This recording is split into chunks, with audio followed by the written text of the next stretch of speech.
Antes que nada, antes de arrancar con los fármacos, te quería preguntar algo.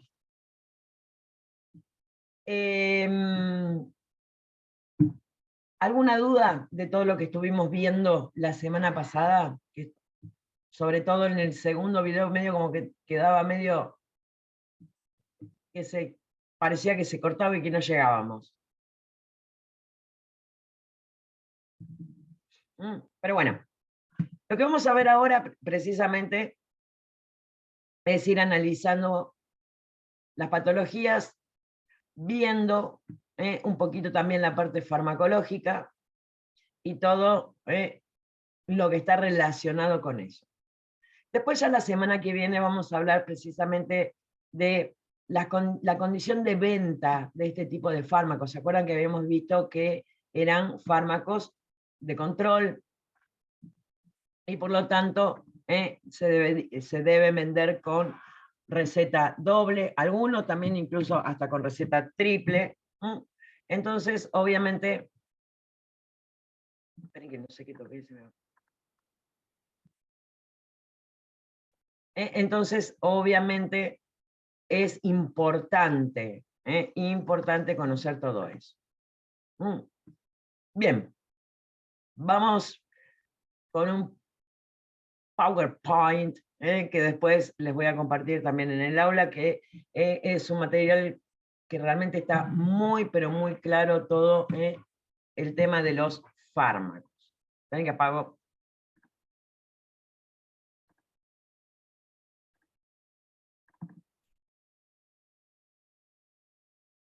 Ansiedad.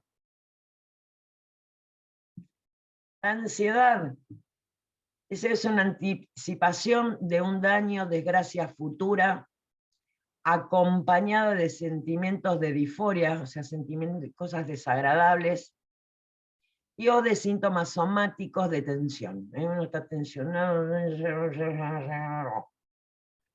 Es una señal de alerta que advierte sobre un peligro inminente y permite tomar las decisiones necesarias para enfrentar a esa amenaza.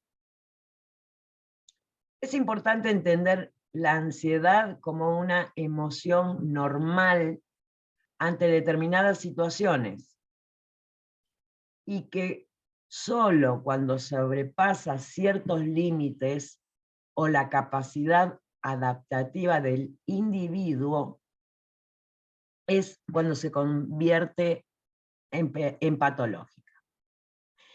Esto es importante entenderlo porque la ansiedad es algo que realmente es frecuente y nosotros podemos estar ansiosos en un montón de circunstancias y no necesariamente tienen que ser malas.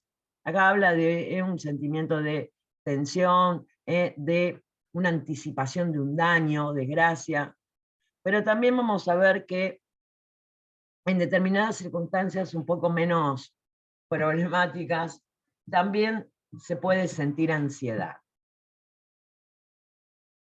La más típica, y nosotros estudiantes, es obviamente ante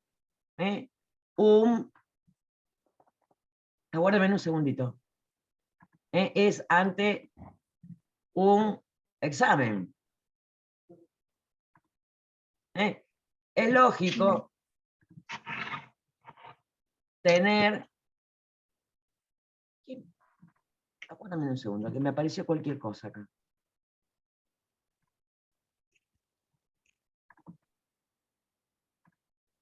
Es lógico tener ansiedad ante cualquier cosa que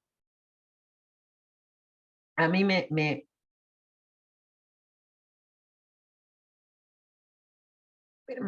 llegó un mensaje y ahora no lo encuentro. Acá está. Aguárdame un segundito.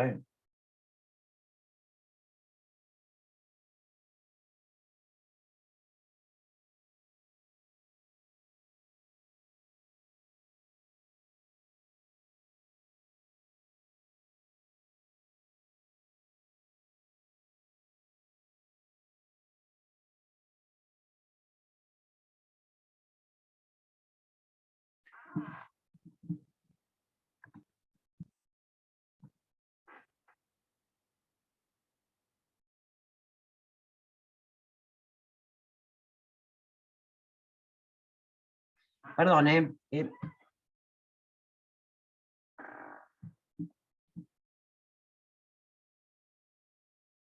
ya continuamos. Hay dos chicas que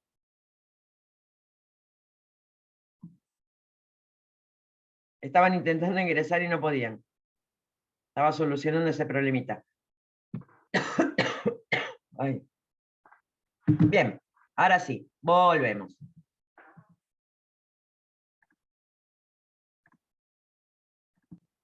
Entonces, como veíamos, el tema de la ansiedad, uno puede sentir ansiedad ante algo desconocido, ante algo que no sé cómo me va a ir, que esto, que lo otro, y voy a tener ese miedito, como decíamos recién, obviamente, ante un examen, ante una entrevista laboral, en muchas situaciones de la vida puedo sentir ansiedad. Lo cual no significa que esto sea patológico, porque es una reacción normal. Pero ¿qué es lo que ocurre? Nosotros básicamente cuando tenemos esa ansiedad, nuestra psiquis también, es como que empieza a poner mecanismos de adaptación a la situación y no es que uno se acostumbra, pero obviamente dejan de aparecer precisamente esas sensaciones, que tengo taquicardia, que me transpiran las manos, desaparecen, y ya está, ya pasó la situación y la persona puede continuar con su vida normal. Ahora, ¿qué es lo que ocurre si yo tengo síntomas de ansiedad todo el tiempo? Todo el tiempo, y todo me provoca ansiedad. Todo. Incluso también me puede provocar ansiedad salir de casa, por ejemplo. Me puede o salgo a regañadientes de casa y voy caminando por la calle con taquicardia, lo cual ahí ya se transforma en algo que es patológico. ¿Por qué? Porque obviamente yo no puedo vivir así. Necesito, obviamente, algo como para poder solucionar esa ansiedad.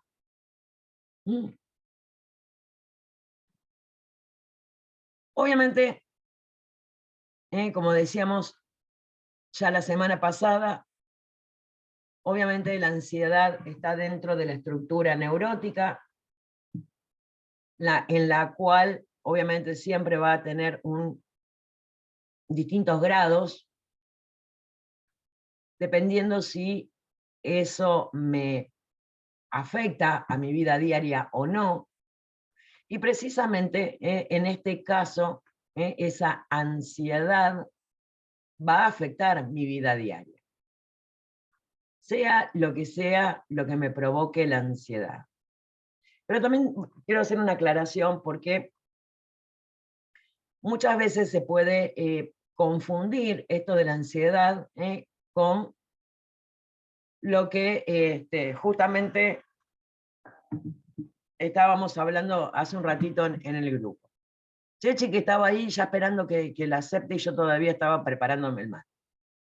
Apurada, apurada, ya quiero, ya quiero.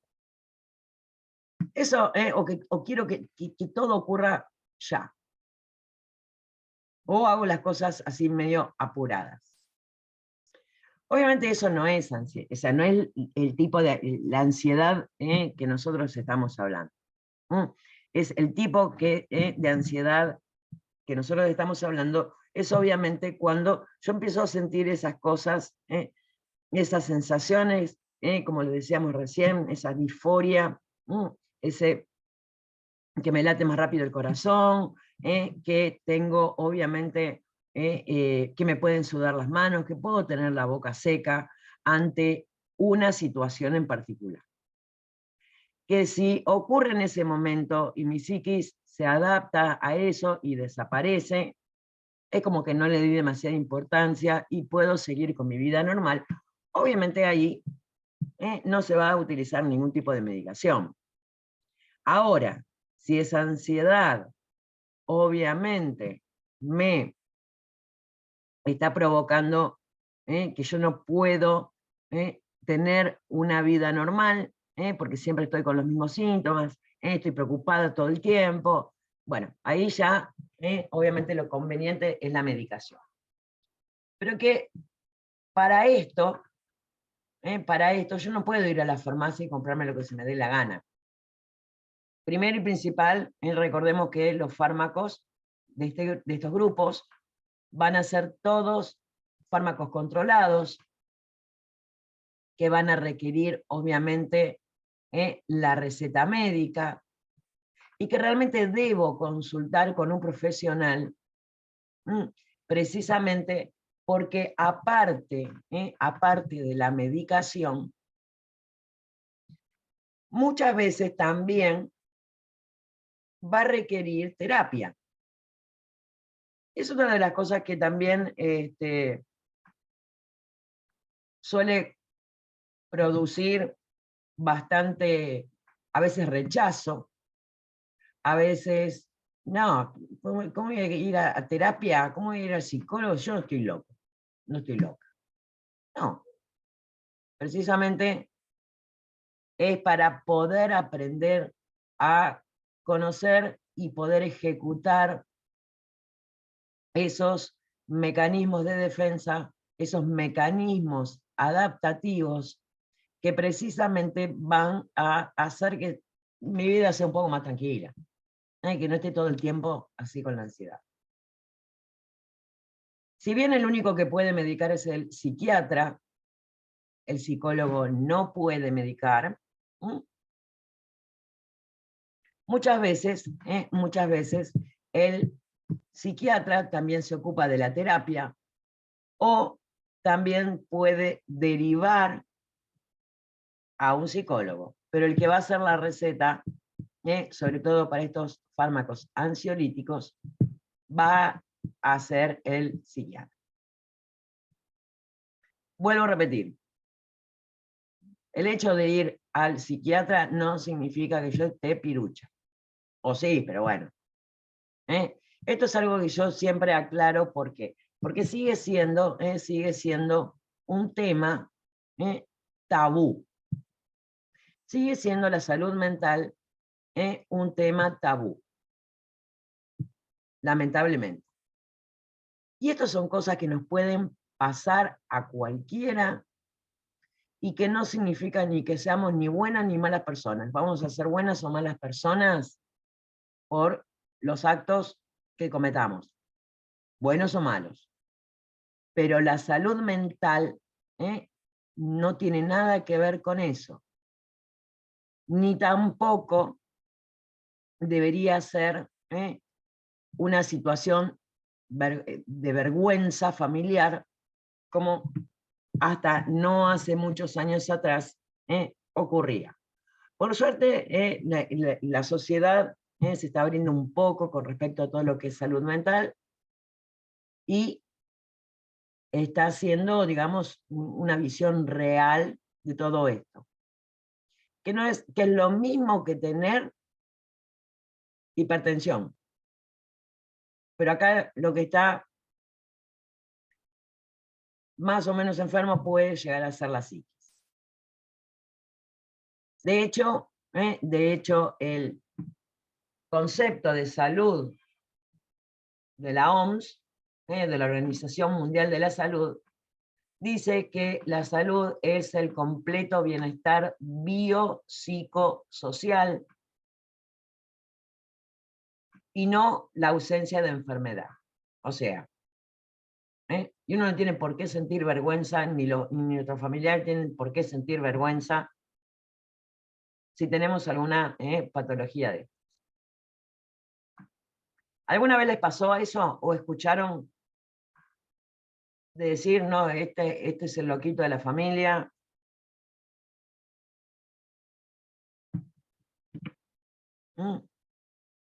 Bien, ahora vamos a hablar un poquitito de los fármacos que se utilizan.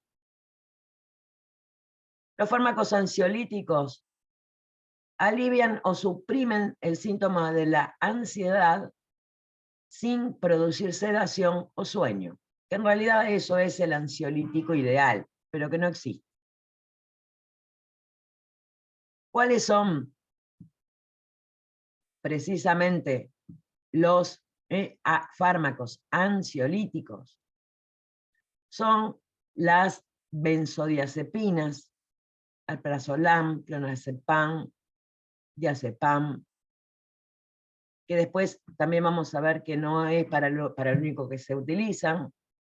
De hecho, también las benzodiazepinas también se utilizan para la inducción del sueño, y acá ya nos está diciendo que no es el ansiolítico ideal, porque suelen provocar sueño.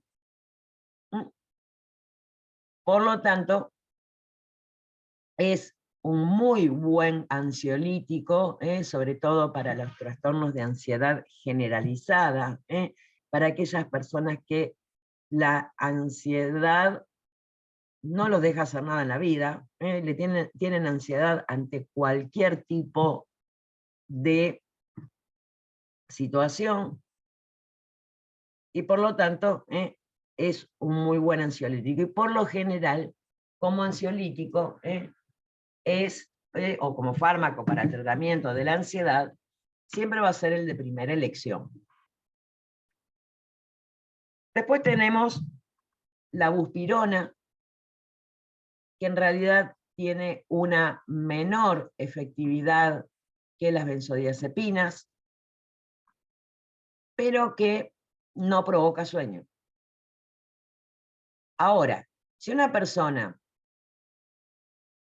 antes estaba tomando benzodiazepinas y precisamente por el efecto adverso de la somnolencia quiere pasar, o el médico le indica ahora buspirona, y lo más probable es que no le haga efecto. Y en ese caso, por lo general, debe volver al anterior. Esto de ansiolíticos bloqueantes del sistema autónomo, que son ansiolíticos y sedantes, esto no se usa. No se usa.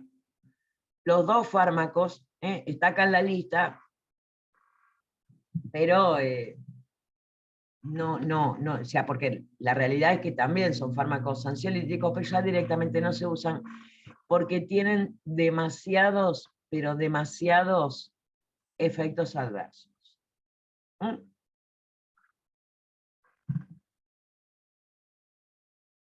Ahora, fármacos ansiolíticos, precisamente las benzodiazepinas, dice, facilitan la transmisión inhibitoria mediada por el GABA. Al unirse al receptor, aumenta la frecuencia de apertura del canal de cloro en la respuesta al GABA. Bla, bla. La realidad, ¿qué es lo que ocurre con esto? Este es el mecanismo de cómo actúa. El GABA, en realidad se llama ácido gamma aminobutírico, es un neurotransmisor que tenemos en nuestro cerebro y que es inhibitorio. Quiere decir que me pone medio down este neurotransmisor. Entonces, precisamente, estos fármacos, las benzodiazepinas, impiden de una manera que precisamente actúe este GABA, y obviamente, hacen que actúe mejor y toda esa ansiedad me la afloja. ¿Cuáles son las indicaciones? Obviamente, la ansiedad generalizada. Acá dice poco eficaces en fobias, pánicos, ansiedad asociada a la depresión o la esquizofrenia. ¿Por qué? A ver, acá en realidad no es que sea poco eficaz, sino que esa ansiedad tan importante que ya me produjo una fobia, un miedo irracional a algo que no sé por qué. El ataque de pánico, que obviamente es la expresión máxima de una fobia. Obviamente, no es que no van a ser eficaces, sino que por lo general para ese tipo de trastorno, de ansiedad también, como la fobia o el pánico, van a dar mejor resultado los antidepresivos. Lo mismo que para la ansiedad que puede generar, obviamente, la depresión. También, otra de las indicaciones de las benzodiazepinas, obviamente, es la acción hipnótica, o sea que produce sueño, sedante para el tratamiento del insomnio. Ya vimos que precisamente como efecto adverso era la somnolencia. Bueno, listo, que tenemos algo para la persona que tiene insomnio y se pueda tranquilizar y dormir. Es un fármaco que se utiliza mucho, mucho, sobre todo en el adulto mayor, que suelen tener bastantes problemas de insomnio. Los abuelitos se usa mucho. En algunos tipos de crisis convulsivas se utiliza el diazepam en enema y que son de elección en el estatus epiléptico en niños. ¿Qué es esto? Niños que hacen una convulsión que o sea, una convulsión normalmente no dura más de 1 minuto. Pero para cualquier persona que está presenciando ese minuto y medio que dura esa convulsión, dura 1 año, porque es bastante angustiante. En los niños, en algunos niños, se puede llegar a producir lo que se denomina estatus epiléptico, y que acá es como una especie de convulsión sostenida en el tiempo, que va a durar mucho más de 1 minuto. Y yo a ese niño lo tengo que sacar de esa convulsión porque puede sufrir algún golpe, alguna lesión. Obviamente, si el niño está convulsivando, yo no le puedo dar nada vía oral, tampoco le puedo dar nada vía inyectable porque le voy a provocar más daño. Y se suele utilizar precisamente el diazepam en forma de enema o en forma de supositorio, que también es muy difícil de aplicarlo. Y por lo general, obviamente, lo utilizan lo hacen personal capacitado. Pero bueno, es otro de los usos de las benzodiazepinas.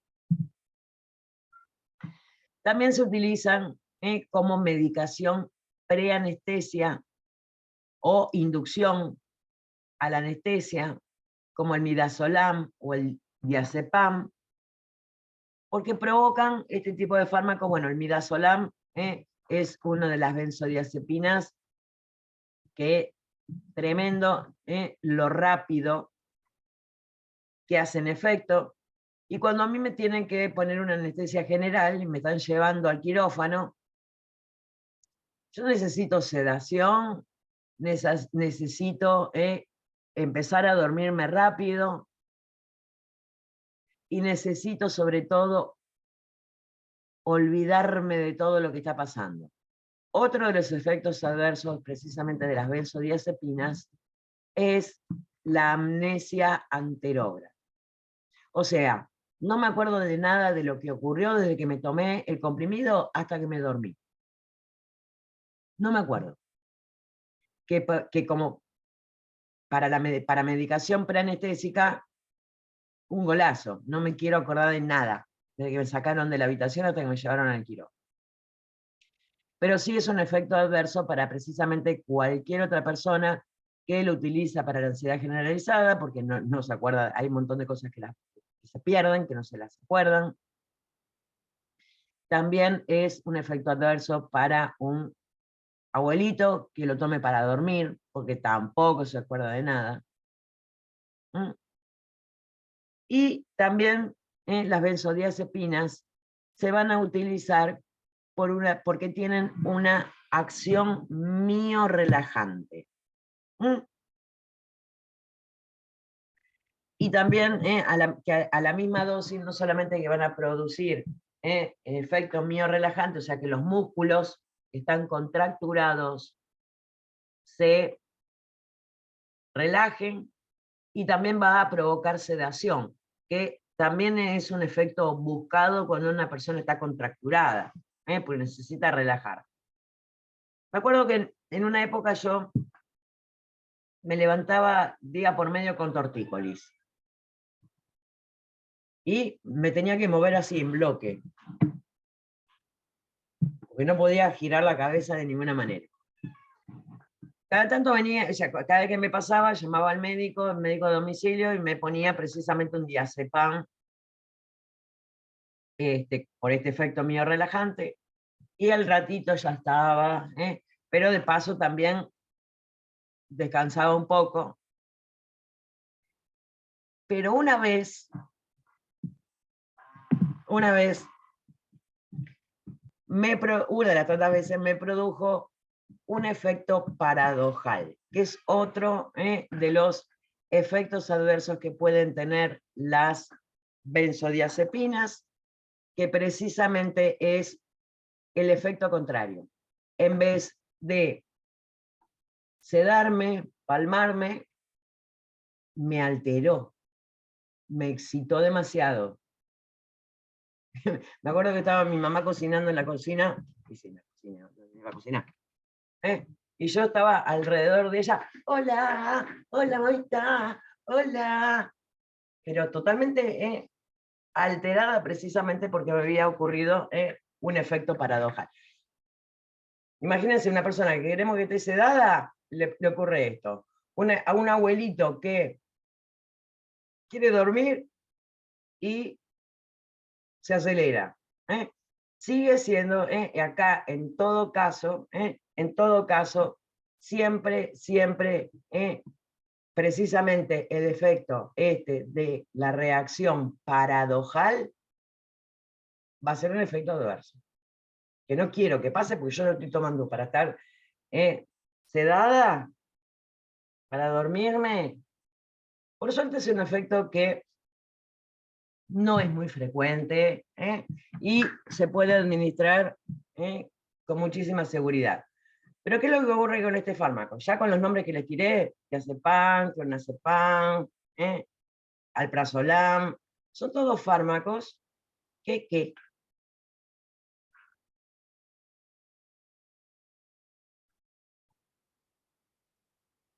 no hay problema. No te hagas problema, usuario de Zoom. No tenés el nombre. Obviamente después va a estar la clase subida, así que no te preocupes. Obviamente son uno de los primeros fármacos que se usan recreativo. Obviamente son fármacos que van a tener mucha búsqueda non santa, por decirlo de alguna manera. Son de abuso. Si bien no suelen provocar un síndrome de abstinencia, no por lo menos un síndrome de abstinencia físico, sí pueden muchas veces provocar un síndrome de abstinencia psíquico, lo cual no está bueno. ¿Dudas con esto? Fíjense que de todo lo que van a vender en la farmacia, esto es de todos los días. De todos los días se venden fármacos de este grupo, que obviamente va a variar más o menos la población. Lo más probable es que en los pacientes de PAMI, los abuelitos, obviamente se va a vender por su efecto hipnótico, precisamente para conciliar el sueño. Y en la población quizás un poco más joven, se va a vender precisamente como ansiolítico. Pero la realidad es que de todos los fármacos que vamos a ver en esta parte, las benzodiazepinas es de todos los días prácticamente. Sobre todo en farmacias grandes. En una farmacia chiquita de barrio quizás no, pero en una farmacia grande es de todos los días. Y sí o sí, respetar el tema de la receta doble.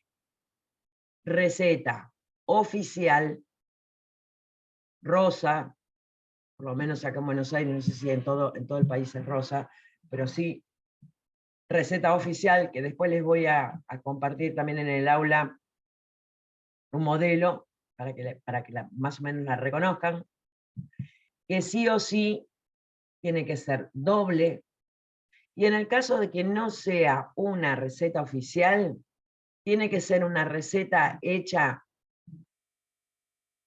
en un recetario con membrete. ¿Qué es esto? Tengo mi receta. En toda receta, perdón, los recetarios van a tener obviamente, hay muchos medicamentos que sobre todo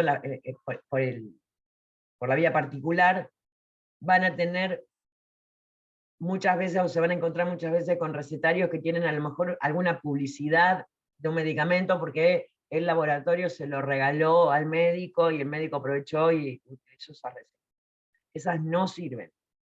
Las únicas recetas que puedo aceptar van a ser recetas que precisamente van a estar membretadas y que van a tener obviamente los datos del lugar donde se confeccionó esa receta. Vamos a poner, qué sé yo, clínica Pipipi.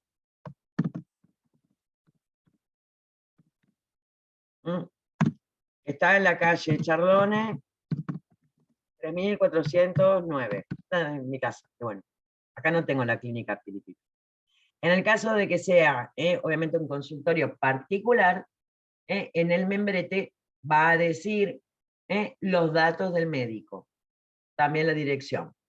Y obviamente, como toda receta, obviamente voy a tener la firma y el sello del médico. El dibujito va a estar en el video, o preguntar lo que estábamos viendo antes. El PowerPoint, sí, también va a estar subido al aula. Todo va a estar subido. Todo. Con este tema van a tener un montón de material. No, este dibujo está en la grabación. Bien. Por supuesto, el relojito ya me está diciendo, cortala, porque si no, me corto yo solo. Así que, antes de quedarme hablando sola a la cámara, sin ustedes, lo cortamos ahora, y ni bien se termine de descargar el video, les aviso, y arrancamos con la segunda. En un ratito nos vemos.